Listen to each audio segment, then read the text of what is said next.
معزز سامعین کرام، السلام علیکم ورحمۃ اللہ وبرکاتہ۔ آپ حضرات کو اس بات کا بخوبی علم ہے کہ شعبان المعظم کا مہینہ یہ آدھا گزر چکا ہے، اور اس مہینے کے بعد یہ جو مہینہ ہمارے اوپر سایہ فگن ہونے والا ہے، یہ بڑا ہی عظیم الشان مہینہ ہے، بڑا ہی عظمتوں والا مہینہ ہے، بڑا ہی اعلیٰ اور رفعتوں والا مہینہ ہے۔ یہ ایسا مہینہ ہے کہ سارے مہینے مل کر بھی اس ایک مہینے کی رحمت و برکات کا مقابلہ نہیں کر سکتے۔ قرآن مقدس کے اندر اللہ رب العزت نے ایک آیت مبارکہ ارشاد فرمائی ہے کہ رب کائنات نے ارشاد فرمایا، اعوذ باللہ من الشیطان الرجیم، بسم اللہ الرحمن الرحیم، یا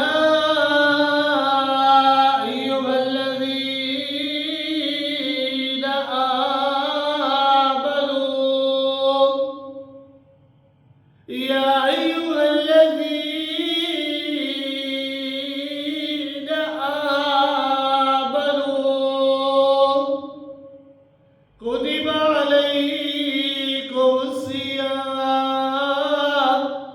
كما كتب على الذين من قبلكم لعلكم تتقون۔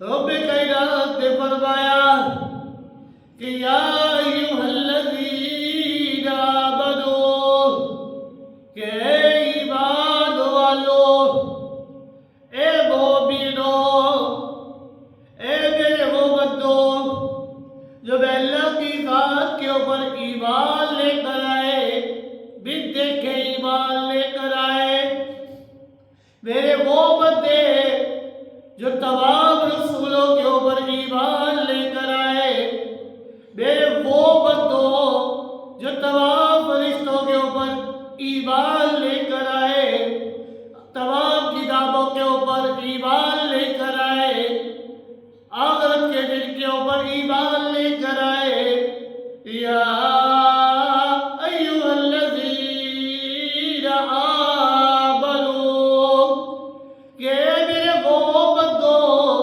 جو ان تمام چیزوں کے اوپر ایمان لے کر آگے، کتب علیکم الصیام،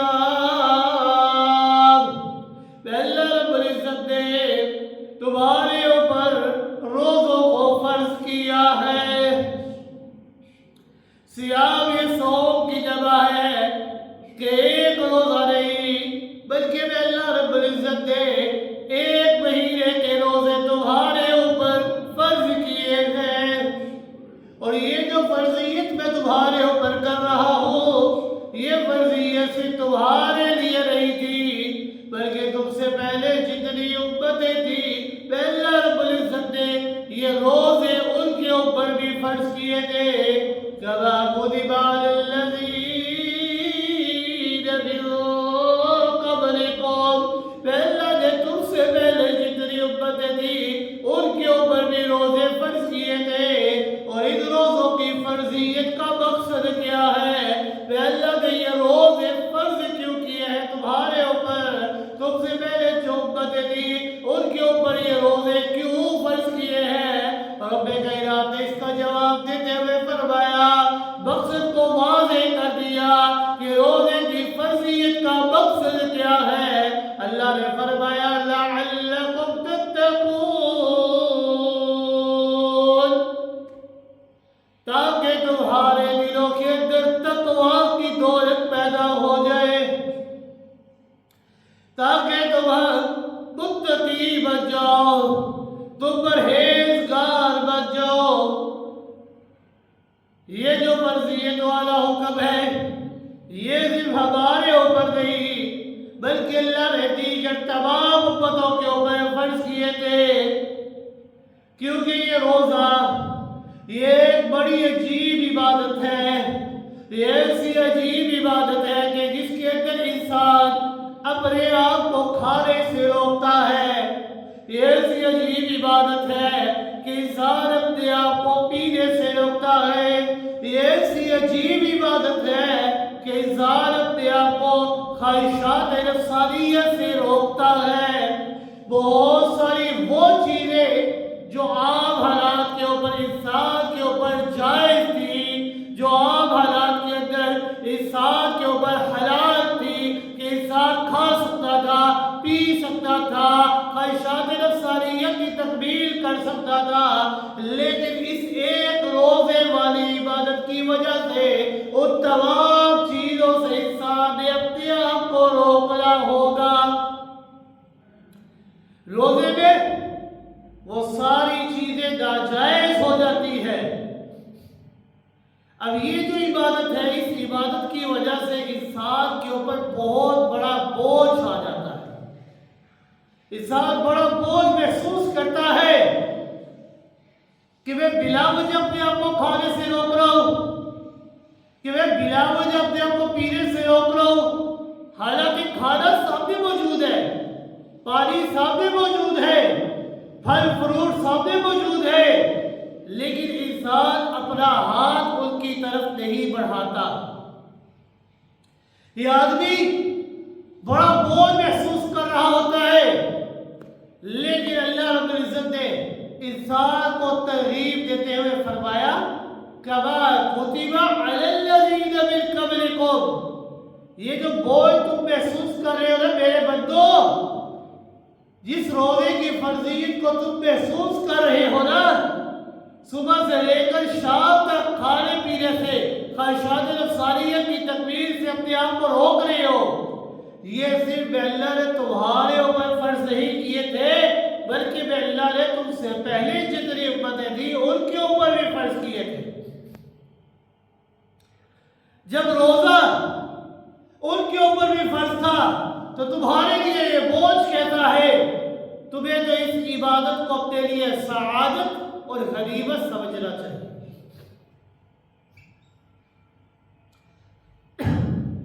علماء کرام نے لکھا ہے کہ پہلے جتنی امتیں تھیں ان میں کوئی امت ایسی نہیں تھی کہ جس کے اوپر روزے کی فرضیت نہ ہو۔ تمام امتوں کے اوپر روزے کی فرضیت تھی، لیکن ان کی حیتیں، ان کی صورتیں مختلف تھیں۔ حتیٰ کہ سیدنا آدم علیہ السلام کے متعلق مشہور ہے کہ حضرت آدم علیہ السلام ایام 20 کے روزے رکھا کرتے تھے۔ یہ ایام 20 یہ ہر ماہ کی 13ویں، 14ویں اور 15ویں تاریخ ہوتی ہے۔ سیدنا نوح علیہ السلام کی متعلق مشہور ہے کہ آپ یوم عاشورہ کا روزہ رکھا کرتے تھے۔ سیدنا داؤد علیہ السلام کی متعلق کتابوں میں لکھا ہے کہ وہ تواتر کے ساتھ اس انداز میں روزہ رکھتے تھے کہ ایک دن روزہ ہوتا تو ایک دن افطار ہوتا، گویا کہ 6 مہینے روزے اور 6 مہینے افطار۔ سیدنا موسیٰ علیہ السلام کی قوم کے متعلق ہے کہ ان کے اوپر 40 دن کے روزے اللہ نے فرض کیے تھے۔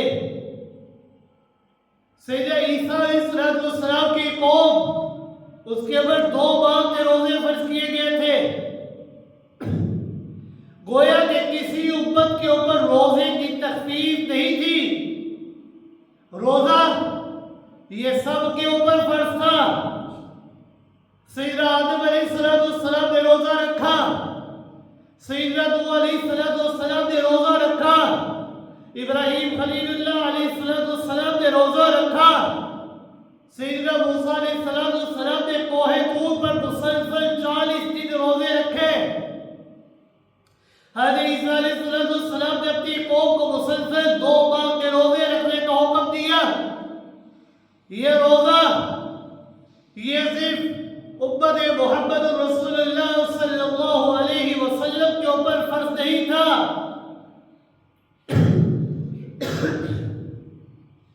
بلکہ آپ سے پہلے جتنی امتیں تھیں تمام امتوں کے اوپر یہ روزے فرض تھے. اس لیے اللہ رب العزت نے قرآن مقدس کے اندر ترغیب کا جملہ استعمال کرتے ہوئے فرمایا کما کتب علی الذین من قبلکم، کہ یہ جو روزے والی فرضیت کا بوجھ تم محسوس کر رہے ہو نا، یہ صرف تمہارے اوپر نہیں بلکہ تم سے پہلے جتنی امتیں تھیں تمام امتوں کے اوپر تھا. لہذا تم اس کو اپنے لیے سعادت، دولت، نعمت اور غنیمت سمجھو کہ جو دولت تمہیں بھی ملی تھی اور پہلی امتوں کو بھی ملی تھی.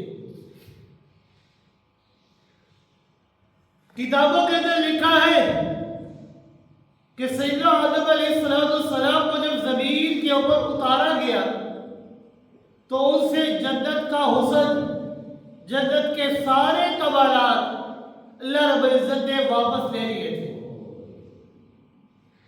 یقیناً جنت کی یہ سارا حسن، سارے کمالات اللہ رب العزت ہر جنتی کو عطا فرمائے. اللہ تعالیٰ ہمیں بھی ان میں سے فرمائے کہ وہ جنت کے حسن میں یہ ہوگا کہ بڑھاپا انسان کے اوپر کبھی نہیں آئے گا. انسان کو مسلسل ہر وقت نعمتیں ملتی رہے گی، ایسی ایسی نعمتیں ملے گی کہ ان نعمتوں کے اوپر کبھی زوال نہیں آئے گا. اتنے بڑے کمالات کو حاصل کرنے کے بعد سیدنا آدم علیہ السلام کو جب زمین کے اوپر اتارا گیا تو بہت بڑا فاصلہ تھا سیدنا آدم علیہ السلام کے درمیان اور سیدنا حوا علیہ السلام کے درمیان. وہ دونوں ایک دوسرے سے جدا تھے. ایک طرف سیدنا آدم علیہ السلام کو مسلسل اللہ کا خوف، اللہ کی جلالیت کا ڈر تھا.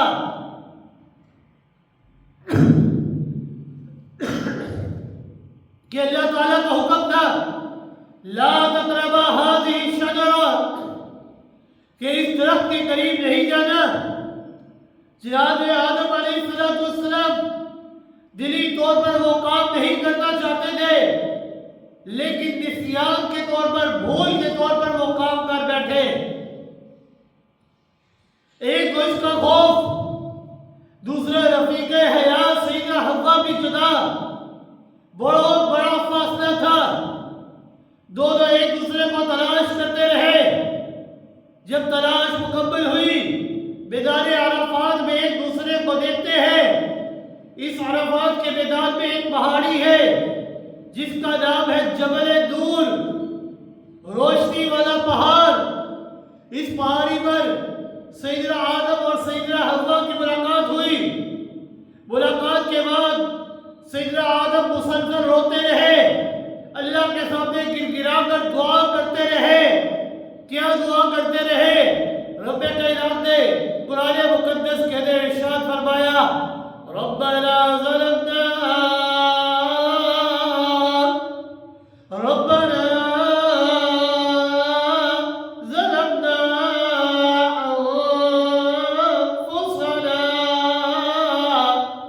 وإن لم تغفر لنا وترحمنا لنكونن من الخاسرين.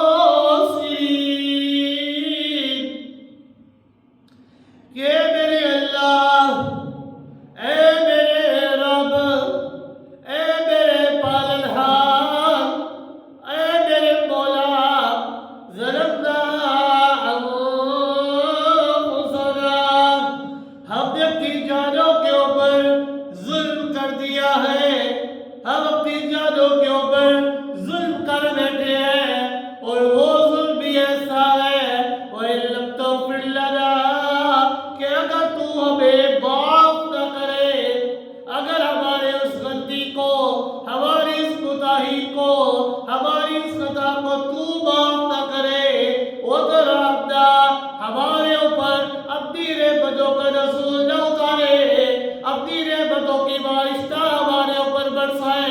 تو لنکونن من الخاسرین،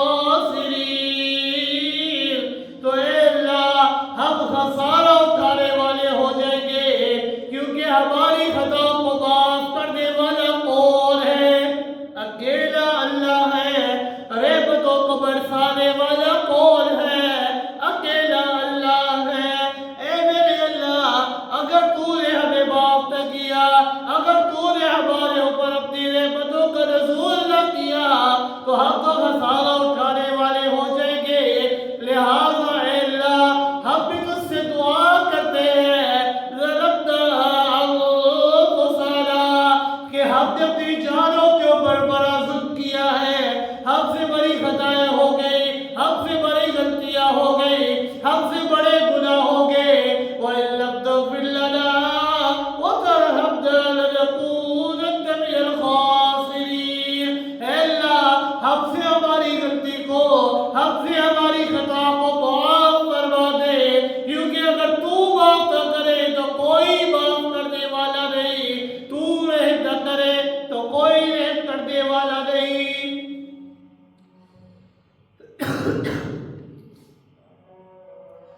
سیدنا آدم علیہ السلام نے اللہ رب العزت سے دعا کرتے رہے، تو پانی کے عکس کے اندر یا شیشے کے اندر انہوں نے جب اپنے رخ انور کو دیکھا تو احساس ہوا کہ جو حسن اللہ نے مجھے جنت میں عطا کیا تھا، جو کمالات اللہ نے مجھے جنت میں عطا کیے تھے، جو خوبیاں اللہ نے مجھے جنت میں عطا کی تھی، جو جوانی اللہ نے مجھے جنت میں دی تھی، جو انعامات مجھے جنت کے اندر ملے تھے، جنت سے زمین پہ آتے آتے وہ سارا حسن مجھ سے چھن گیا ہے، وہ سارے کمالات مجھ سے چھن گئے ہیں، وہ خوبیاں میرے اوپر ختم ہو چکی ہے۔ آدم علیہ السلام کو بڑا احساس ہوا، انتہائی دکھ ہوا، آنکھوں سے آنسو جاری ہوئے، اللہ کی بارگاہ میں درخواست کی کہ اللہ اگر تو مجھ سے راضی ہو جائے تو میرے اس حسن کو دوبارہ مجھے واپس لوٹا دے، تاکہ میں تیرے اس انعام کو، اس احسان کو دوبارہ دیکھ سکوں۔ تو اللہ کی طرف سے آواز آتی ہے کہ اے آدم، اگر آپ وہ سارے کمالات واپس لینا چاہتے ہیں تو پھر آپ 13، 14، 15 ایام بیت کے ہر مہینے کے عید روزوں کو رکھیں۔ اتفاق کی بات ہے کہ یہ دن، یہ ایسے دن تھے کہ ان دنوں کی جو راتیں ہیں نا، وہ راتیں بھی روشن ہوا کرتی ہیں۔ اس لیے رات اور دن کی روشنی کی وجہ سے ان دنوں کو ایام بیت کہا جاتا ہے کہ روشنی والے دن۔ سیدنا آدم علیہ السلام نے 13ویں تاریخ کا روزہ رکھا اور چہرہ مبارک کو دیکھا تو حسن کے اندر اضافہ ہو گیا۔ 14ویں تاریخ کا روزہ رکھا، چہرہ مبارک کو دیکھا تو اور حسن کے اندر اضافہ ہو گیا۔ 15ویں تاریخ کا روزہ رکھا تو دیکھتے ہیں کہ وہ سارے کمالات، وہ ساری خوبیاں جو ختم ہو چکی تھی، اللہ نے وہ واپس لوٹا دی۔ جنت کا گیا ہوا حسن واپس آ جاتا ہے، وہ گئے ہوئے کمالات واپس آ جاتے ہیں۔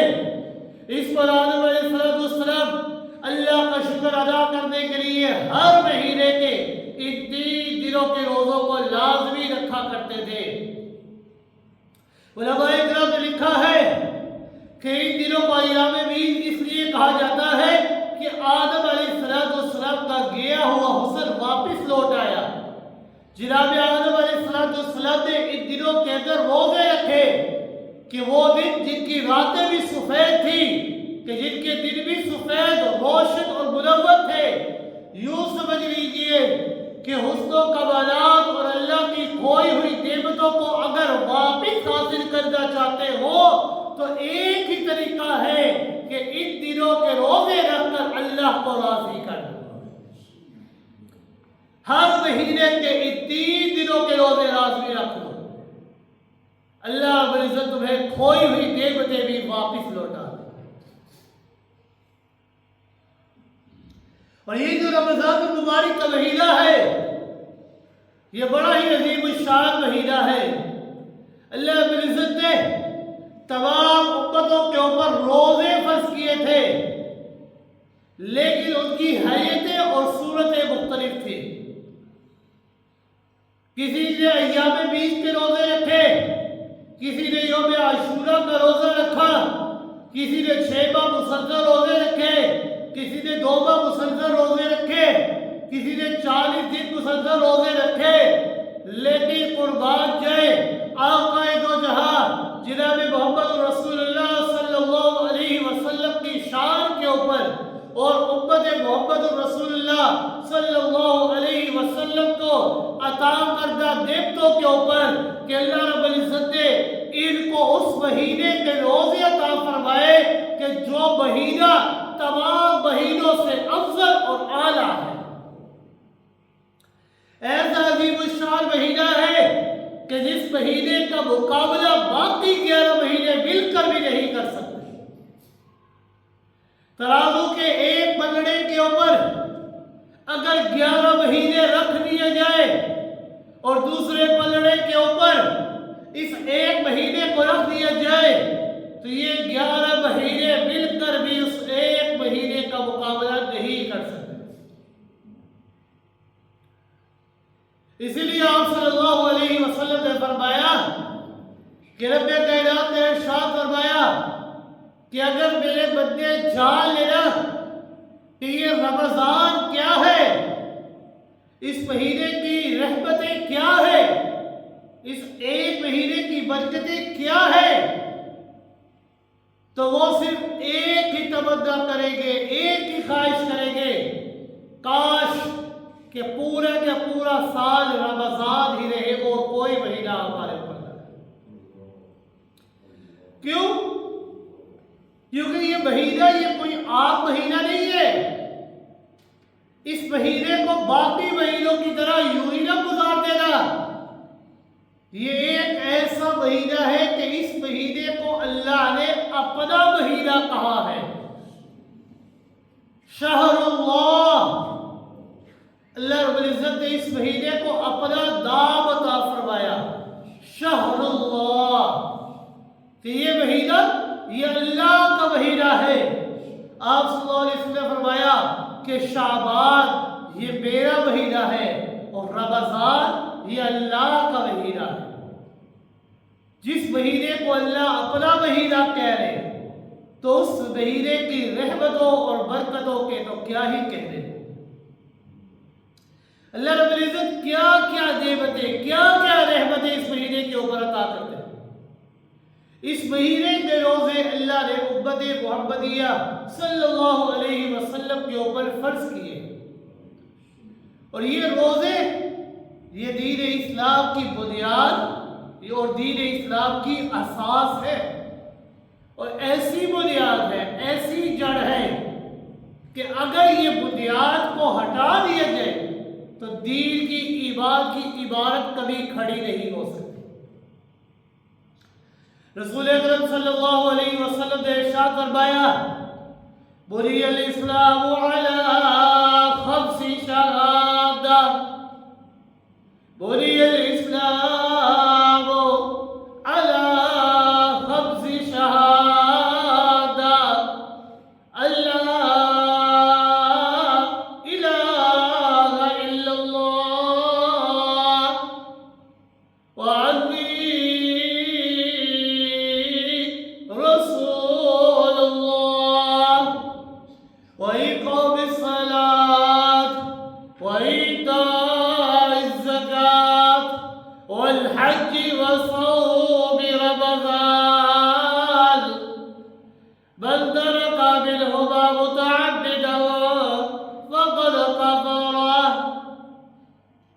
رسول اکرم صلی اللہ علیہ وسلم نے فرمایا کہ دین اسلام کی بنیاد یہ 5 چیزوں کے اوپر ہے۔ یہ دین جو عباد ہے، یہ اسلام جو ہے، یہ ان 5 چیزوں کے اوپر کھڑا ہوا ہے۔ اگر ان 5 چیزوں کے اندر سے کسی ایک چیز کو بھی نکال دیا جائے تو انسان مسلمان نہیں ہو سکتا۔ ان میں سے کسی ایک اعتبار کر دیا جائے تو انسان دار اسلام سے خارج ہو جاتا ہے۔ وہ 5 چیزیں کون سی ہیں؟ رسول اکرم صلی اللہ علیہ وسلم نے فرمایا پہلی چیز اللہ الہ الا اللہ وانی رسول اللہ۔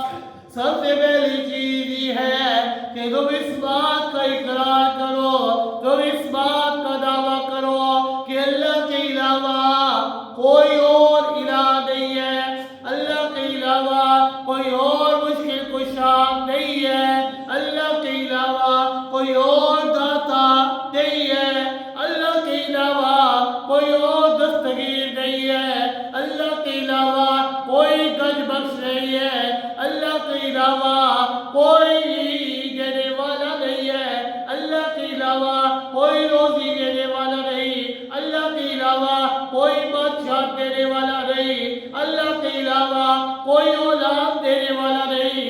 یہ ساری نعمتیں جتنی بھی ہیں، دنیا کی جتنی بھی نعمتیں ہیں، ان تمام نعمتوں کا عطا کرنے والا اکیلا کون ہے؟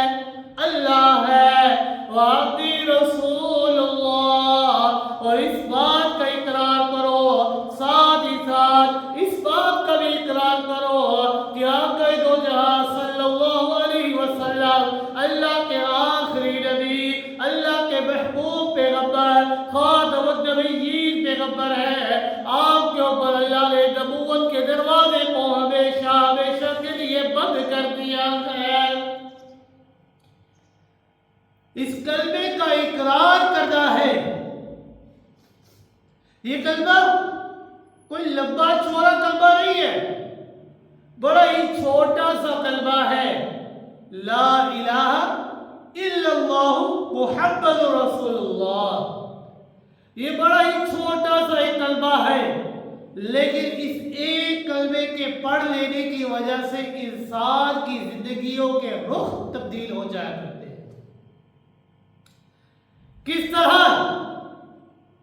یہ پہلے بندہ کافر تھا، لا الہ الا اللہ محمد رسول اللہ کا اقرار کیا تو انسان جو پہلے کافر تھا اب وہ مسلمان ہو جاتا ہے۔ پہلے جو بندہ جہنم کا مستحق تھا اب وہی بندہ جنت کا مستحق بن جاتا ہے۔ پہلے جو بندہ اللہ کی ناراضگی کا مستحق تھا اب وہی بندہ اللہ کی رضا کا مستحق بن جاتا ہے۔ پہلے جو بندہ اللہ کا ڈر دل میں نہیں رکھتا تھا اب وہی بندہ اللہ کا ڈر اپنے دل کے اندر رکھتا ہے۔ پہلے جو بندہ سارے کام کیا کرتا تھا سوچے سمجھے بغیر، لیکن اب جو قدم رکھتا ہے سوچ سمجھ کر رکھتا ہے کہ آیا یہ کام اللہ کی رضا والا ہے یا ناراضگی والا ہے۔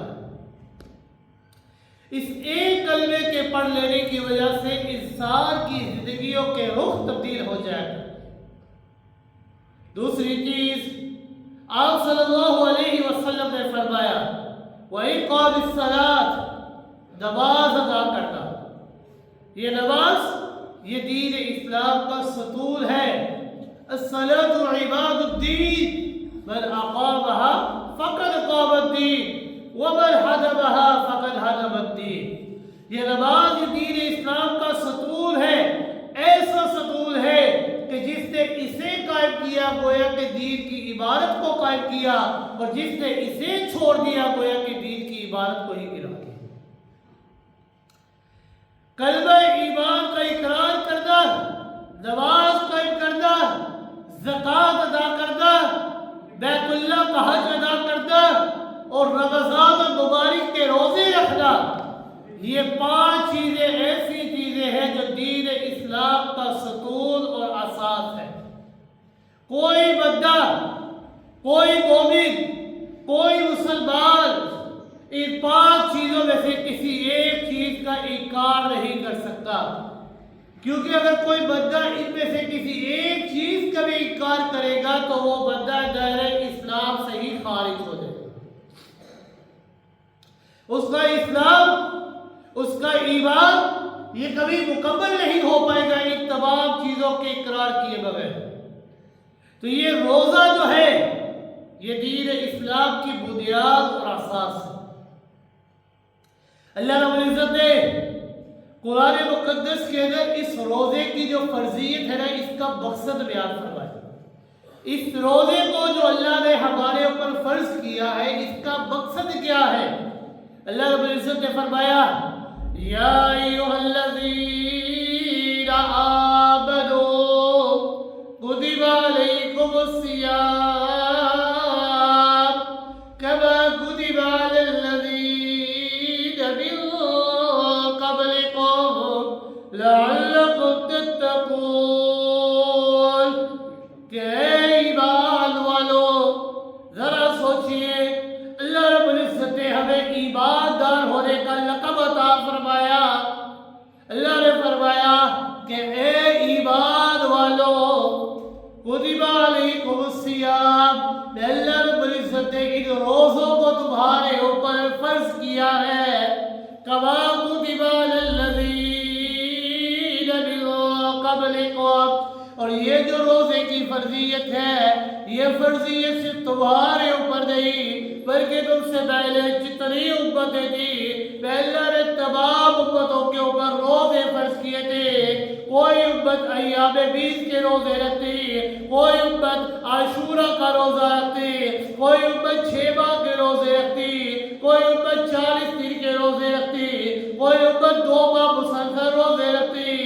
لیکن میں اللہ رب العزت نے یہ روزے تمام امتوں کے اوپر فرض کیے تھے، حیرتیں مختلف تھی، لیکن میں اللہ رب العزت نے آقا دو جہاں صلی اللہ علیہ وسلم اور ان کی امت کو رمضان المبارک جیسا عظیم الشان مہینہ عطا فرمایا۔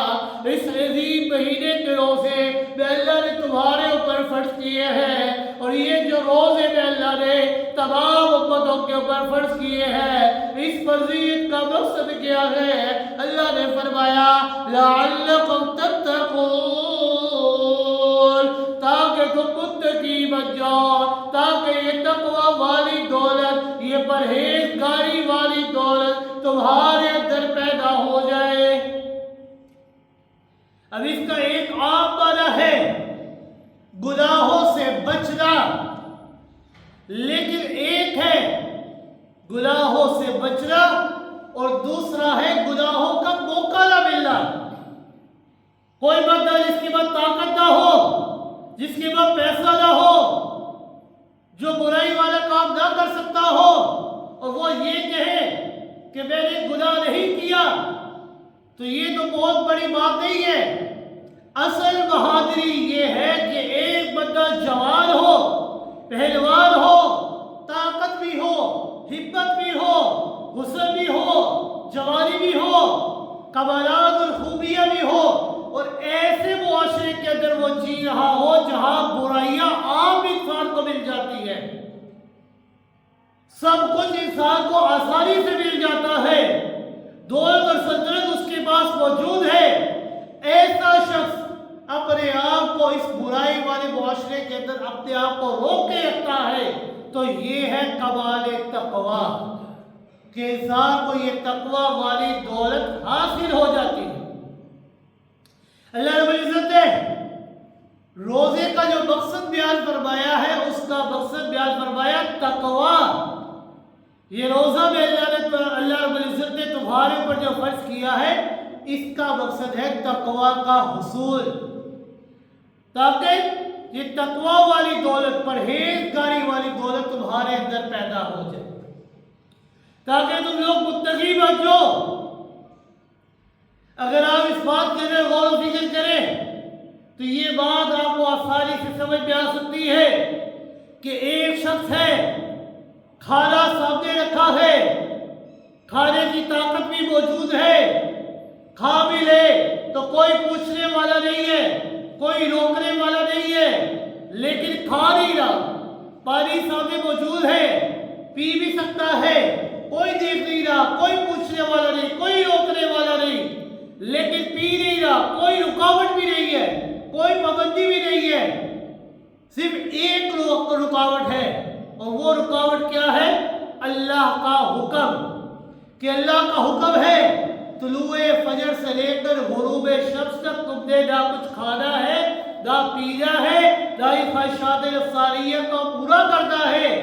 اب کھانا کھا رہے تھے، زبان سے نہیں لگاتے، پانی سامنے رکھا ہے، پانی کا گھونٹ نہیں پیتے، کیوں؟ کیونکہ اللہ کا حکم آ جاتا ہے۔ جب انسان اللہ کے حکم کے اوپر ان تمام چیزوں سے اپنے آپ کو روک لیتا ہے تو یہ ہے تقویٰ کا حصول، کہ انسان اس مہینے کے اندر اپنے نفس کے اوپر قابو پا سکتا ہے، اپنے نفس کے اوپر کنٹرول کر سکتا ہے۔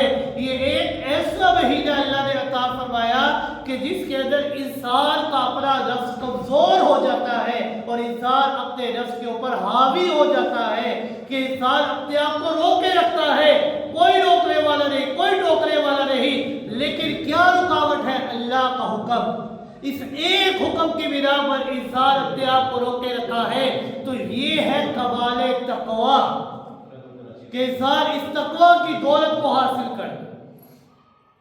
ذرا توجہ کیجیے گا، جتنی بھی عبادات اللہ رب العزت نے ہمارے اوپر فرض کی ہے، نماز ہے، زکوٰۃ ہے، حج بیت اللہ ہے، روزہ ہے، یہ جتنی بھی عبادات ہے، ان تمام عبادات کو اپنی جگہ پر رکھیے۔ یہ ساری عبادات اپنی اپنی جگہ پر بڑی عظیم ہے، بڑی اعلیٰ ہے۔ نماز کا کوئی مقابلہ نہیں، زکوٰۃ کا کوئی مقابلہ نہیں، حج بیت اللہ کا کوئی مقابلہ نہیں۔ لیکن جو روزہ ہے نا، اس روزے کے اندر جو اللہ کی ذات کا تصور انسان کو حاصل ہوتا ہے نا، وہ کسی اور عبادت کے اندر نہیں ہو سکتا۔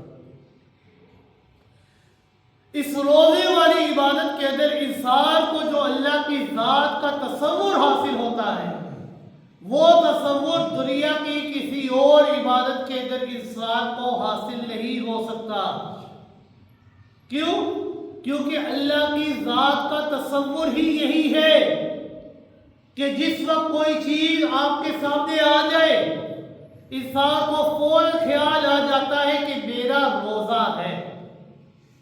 کوئی کھانے پینے والی چیز انسان کے سامنے آ جائے، انسان اپنے آپ کو روک لیتا ہے یہ کہہ کر کہ میرا روزہ ہے۔ کوئی دیکھنے والا نہیں، کوئی روکنے والا نہیں ہے، کوئی انسان کسی کو نہیں روک رہا، لیکن انسان اپنے آپ کو روک رہا ہے کس بنا پر؟ کہ انسان نہیں دیکھ رہا لیکن میرا رب تو مجھے دیکھ رہا ہے نا۔ میں جہاں مرضی چلا جاؤں، جدھر مرضی چلا جاؤں، اللہ سے تو اپنے آپ کو چھپا نہیں سکتا نا۔ انسان کو فوراً خیال آ جاتا ہے کہ میرا رب جس نے مجھے پیدا کیا، جس نے مجھے رزق عطا کیا، جس نے مجھے اولاد عطا فرمائی، وہ تو مجھے دیکھ رہا ہے نا۔ آپ اکیلے جنگل میں ہیں، شدت کی گرمی ہے، ترپاتی ہوئی دھوپ ہے، ٹھنڈا پانی آپ کے سامنے آ جاتا ہے، لیکن آپ پیتے نہیں ہیں۔ کیوں؟ کیونکہ اللہ کی ذات کا تصور آپ کے اندر آ جاتا ہے کہ کوئی اور تو نہیں روک رہا لیکن میرا رب تو مجھے دیکھ رہا ہے، میرے اوپر موت نے آ جانا ہے۔ یہ دنیا کی زندگی یہ آخری زندگی ہے، کبھی بھی ختم ہو سکتی ہے، آج کل پرسوں کہیں پر بھی ختم ہو سکتی ہے، بچپن کے اندر، جوانی کے اندر، بڑھاپے کے اندر کبھی بھی ختم ہو سکتی ہے۔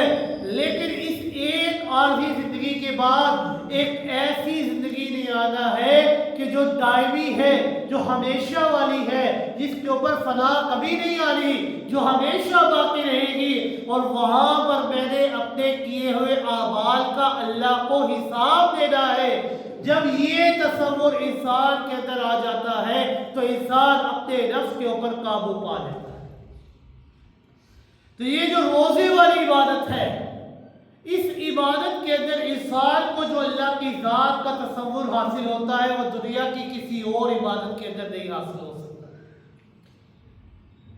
شیخ عبد القادر جیلانی رحمہ اللہ نے غنیۃ الطالبین کے اندر بڑی ہی عجیب بات لکھی ہے۔ انہوں نے لکھی ہے کہ یہ جو رمضان ہم کہتے ہیں نا، کیا یہ رمضان کا مطلب آپ نے کبھی سمجھا ہے کہ یہ رمضان اس کا معنی کیا ہے، اس کو کیا کہتے ہیں؟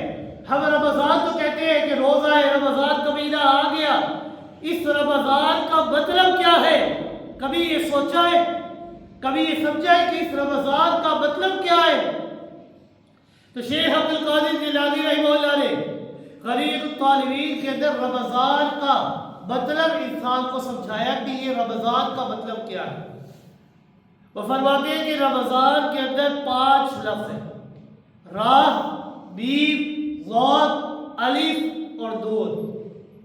رمضان کے اندر یہ جو راہ ہے نا، یہ بتاتی ہے کہ یہ رحمتوں والا مہینہ ہے۔ یہ رمضان یہ رحمتوں والا مہینہ ہے۔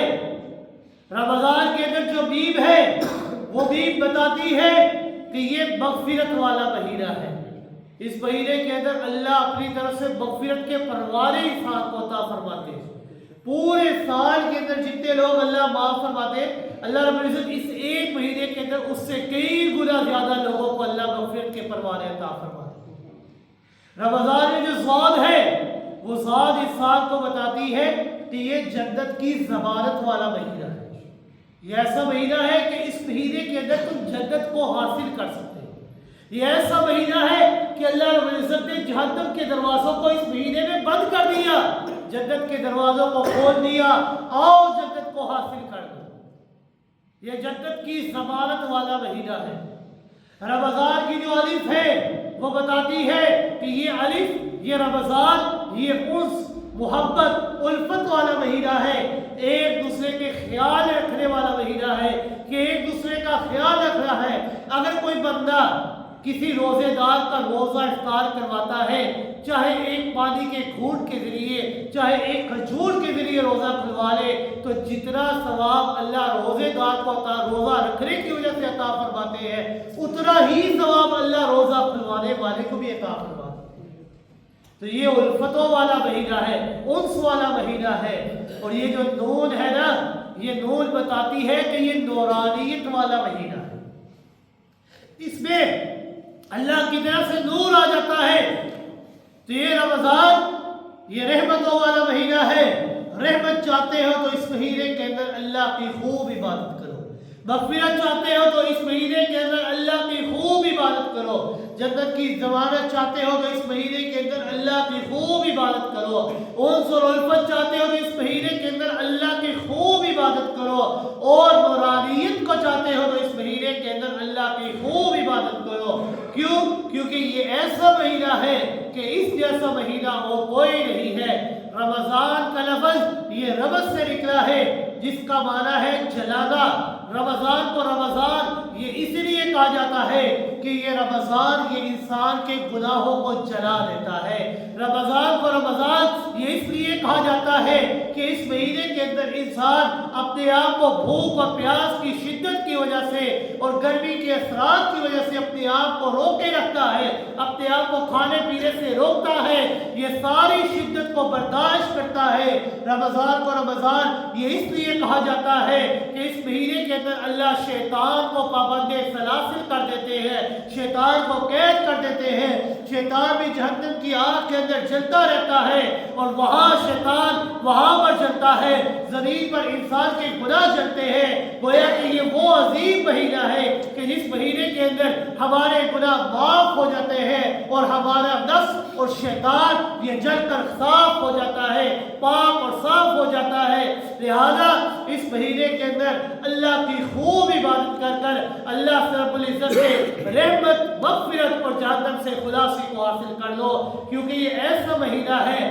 کہ اس مہینے کا مقابلہ اور کوئی نہیں کر سکتا۔ اس مہینے کے اندر اللہ جنتوں کے دروازے کھول دیتے ہیں، اس مہینے کے اندر اللہ جہنم کے دروازوں کو بند کر دیتے ہیں، اس مہینے کے اندر اللہ رب العزت شیطان کو بھی بند کر دیتے ہیں۔ اس مہینے کے اندر سمندر کی تہ کے اندر جتنی مچھلیاں موجود ہیں، ان گنت مچھلیاں موجود ہیں، کوئی انسان شمار نہیں کر سکتا۔ جتنی بھی مچھلیاں موجود ہیں نا، وہ ساری مچھلیاں روزے دار کے لیے استغفار کرتی رہتی ہے کہ اللہ اس بندے نے تیری عبادت کو سر انجام دیا، تیرے لیے روزہ رکھا، کوئی روکنے والا نہیں، کوئی ٹوکنے والا نہیں ہے، لیکن اس نے اپنے آپ کو روکا۔ کھانے کی چیز موجود، پینے کی چیز موجود، بچے سامنے بیٹھ کر کھا رہے ہیں، لیکن یہ اپنے آپ کو روک کے رکھا ہے۔ کیوں روکتا ہے؟ اللہ تیرے ڈر کی وجہ سے، اللہ تیرے حکم کی وجہ سے، کہ تیرا حکم ہے طلوع فجر سے غروب شمس تک تم نے اپنے آپ کو روکنا ہے تو یہ رک رہا ہے۔ اے اللہ سمندر کی تہ میں جتنی بھی مچھلیاں ہیں وہ اس روزے دار کے لیے استغفار کرتی ہیں، اور قربان جائے اللہ کی عطا کے اوپر کہ اللہ رب العزت نے فرمایا کہ جو بندہ اس مہینے کے اندر روزے رکھتا ہے، اس مہینے کے اندر قیام کرتا ہے، رسول اکرم صلی اللہ علیہ وسلم نے فرمایا من صام وقام رمضان ایمانا واحتسابا غفر له ما تقدم من ذنبه، کہ جس بندے نے اس عظیم مہینے کے اندر عبادت کی، اس عظیم مہینے کے اندر روزے رکھے ایمان کی حالت میں، اس نے قیام کیا، دن کو روزہ رکھا، راتوں کو قیام کیا، تو اللہ رب العزت ایسے بندے کے تمام گناہوں کو معاف کر دیں گے، اور ایسے معاف کریں گے جس طرح ایک نو مولود بچہ ہوتا ہے، جس طرح ایک بچہ بھی پیدا ہوا اس کے نامہ اعمال میں کوئی گناہ نہیں ہے، اسی طرح جس بندے نے اس مہینے کے اندر عبادت کی اللہ رب العزت نے اس کے نامہ اعمال کو اسی طرح صاف کر دیں گے، اور صرف نیکیاں ہی نیکیاں ہوں گی۔ لہذا یہ عظیم الشان مہینہ ہمارے اوپر سایہ فکن ہونے والا ہے، اس عظیم مہینے کو پالیں اور اس عظیم مہینے کے اندر اللہ کو اپنے آپ سے راضی کر دیں۔ بہت سارے لوگ جو یہ کہا کرتے تھے کہ رمضان کے مہینے کے اندر ہم یہ کریں گے، ہم وہ کریں گے، لیکن اللہ نے ان کو زندگی عطا نہیں فرمائی، ان کے اوپر موت آ گئی، لیکن ہمیں اللہ نے بھی زندگی عطا فرمائی، موقع ہے، لہذا اللہ کو راضی کر لیں۔ اللہ رب العزت سے دعا ہے کہ اللہ رب العزت ہمیں عمل کرنے کی توفیق عطا فرمائے۔